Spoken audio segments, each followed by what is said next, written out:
Bien sûr, les journaux étaient censurés, donc on n'avait pas de nouvelles.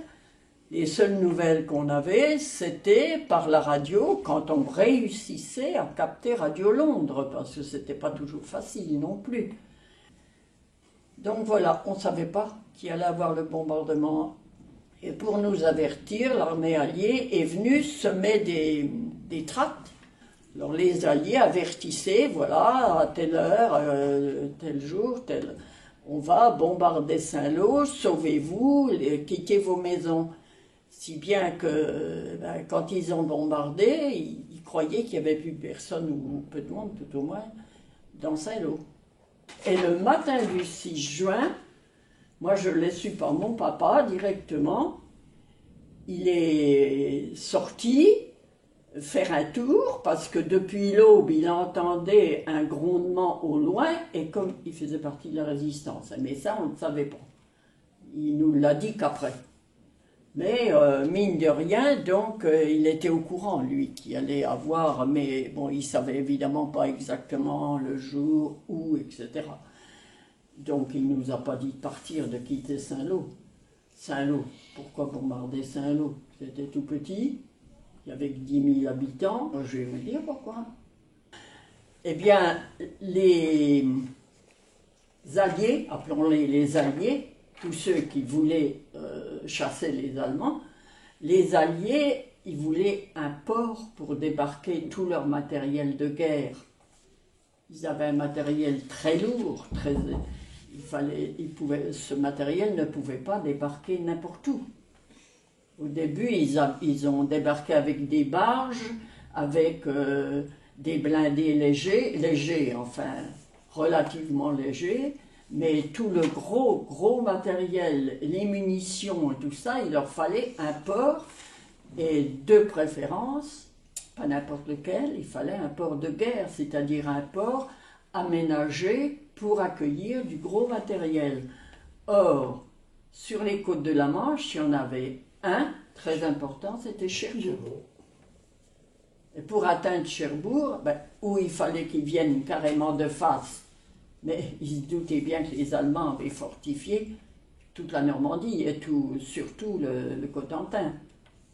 Alors pour avoir Cherbourg, ils ont débarqué sur les plages du Calvados pour prendre à rebours, et Saint-Lô était sur la route.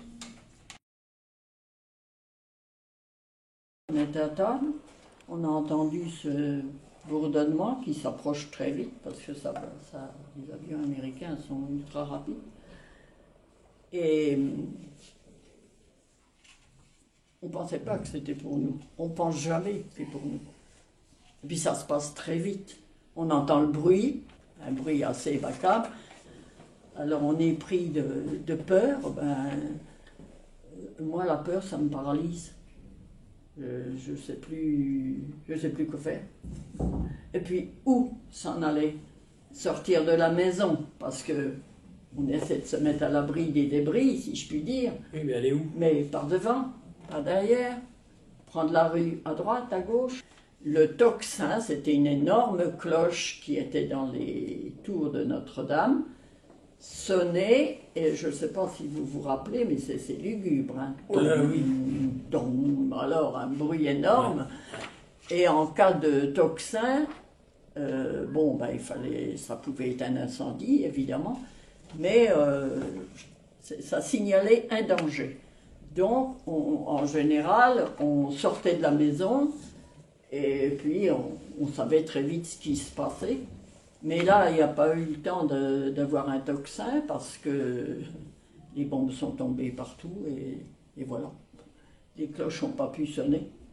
La femme du préfet vivait toujours à la préfecture et elle est venue voir mon oncle et ma tante et elle leur a dit « Prenez une voiture dans le garage, il y a des voitures officielles. Prenez une voiture officielle, vous allez avoir le macaron, le laissez-passer parce que dès qu'on sortait, il fallait ce qu'on appelait un Ausweis en allemand. Et sauvez-vous chez vos parents. » Elle savait que les parents de mon oncle et mes grands-parents à moi, donc, avaient une ferme auprès de Bérigny, entre Bayeux et Saint-Lô.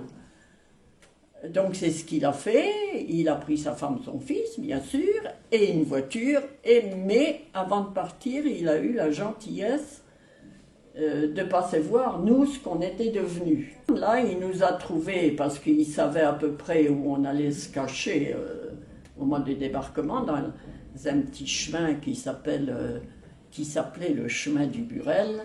Et donc, il nous a emmenés, mon frère et moi. Maman n'a pas voulu venir avec nous parce qu'elle a dit, moi, j'attends mon mari, qui était parti, lui, voir si des gens avaient besoin d'aide. Donc, on est parti chez mes grands-parents. Donc au deuxième bombardement, vers minuit, on était arrivé chez mes grands-parents et j'ai passé la nuit debout, moi, avec mon grand-père, à regarder brûler Saint-Lô. Parce que comme sa ferme était un petit peu surélevée, eh bien on voyait brûler Saint-Lô, on voyait le feu, vraiment. Moi je ne pensais pas revoir mes parents vivants. Et puis, vers 5 heures du matin, mes parents sont arrivés à pied, avec maman toute fière d'avoir pu avoir, sans ticket, un paquet de biscottes chez le boulanger, avait amené son paquet de biscottes. Ça a toujours fait rire toute la famille. Ta mère et son paquet de biscottes.